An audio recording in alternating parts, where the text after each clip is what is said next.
Okay. Okay. So usually the way we start with just really silly jokes. Oh, Okay. You know any good jokes? I do know some. They're all very Jewish jokes. The only like, I don't know, like sometimes the joke will just come into my mind because I've heard it somewhere and I think that's sufficiently funny to remember. Mm-hmm. Like, well, everyone got corona eventually, but China got it right off the bat. It is stupid. There's an old, let me think. There's an old Jewish joke that the Pope and a rabbi decide to have a debate. You heard this one? Maybe. No. Anyway. No.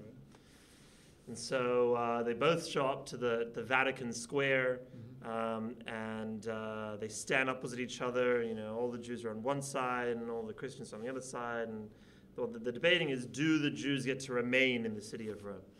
And the rabbi and the Pope are staring at each other very intensely. And the Pope takes out he takes out his fingers and he makes a 3. And the Jew, he goes 1. And the Pope thinks for a second, and the Pope goes whoosh. And the Jew says shh. And finally the Pope, he takes out the wafer and the wine, and then the Jew takes out an apple. And everyone's quiet at the square, and the Pope says, the Jews already beaten me. The Jews get to stay. And the rabbi's already beaten me, and everyone goes nuts. They're all wondering what's happening. And they go, and all the Christians, they go ask the Pope, and they say, Holy Father, how is it that you lost to a rabbi? What did he do? And the Pope says, this man, he totally outclassed me. First, I said that, God is the Father, the Son, and the Holy Ghost. It's the Trinity. And the Jew, he replied to me by saying that the God we share is the same one God. And I thought that was an incredible argument.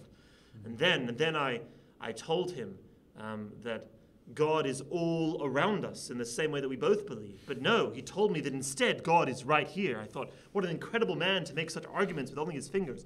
And then I took out the wafer and the wine, and I showed him that communion is the only true path to God. But then he took out an apple, and he was referencing the original sin of Adam and Eve, and it was such an incredible argument I couldn't possibly continue. And then they go to the rabbi, and the Jews go to the rabbi, and they say, Rabbi, how did you win this debate? He says, I have no idea how I won this debate. First, he says, I'm going to give you 3 days to get out of the city. And I say, we need 1 week to get out of the city. And then he says that I'm going to make you go all over the place. And I said, we're staying right here. And I said, and then what happened? And then he said, I have no idea. And then he took out his lunch and I took out my lunch. So an old joke. Okay. It's all right. So what I do here, like I write really short, stupid jokes that make everyone silent. Oh, okay. Okay, like for example, I love drinking coffee, so I bought some coffee for some coffee cups and gave them for everyone in the teachers' lounge. I also love death. Okay, fair. Yeah. So I give death cups for everyone in the very nice. It's kind of mushroom. Okay, so that's one. Okay, there's my friend had a boy. He had a boy 2 days ago. Okay, and then when he was in the hospital, he also met another father. He had a girl 4 days ago. So the father told him. He said, "Listen, maybe one day our kids are going to be together."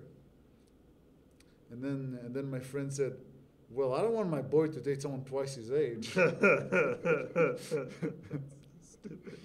Love it. Yeah. Okay, this is an Australian one. Okay, the Prime Minister is being investigated for involvement in corruption associated with her ex-boyfriend.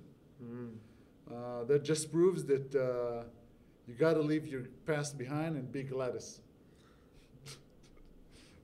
Poor Gladys. Yeah. Well, how do you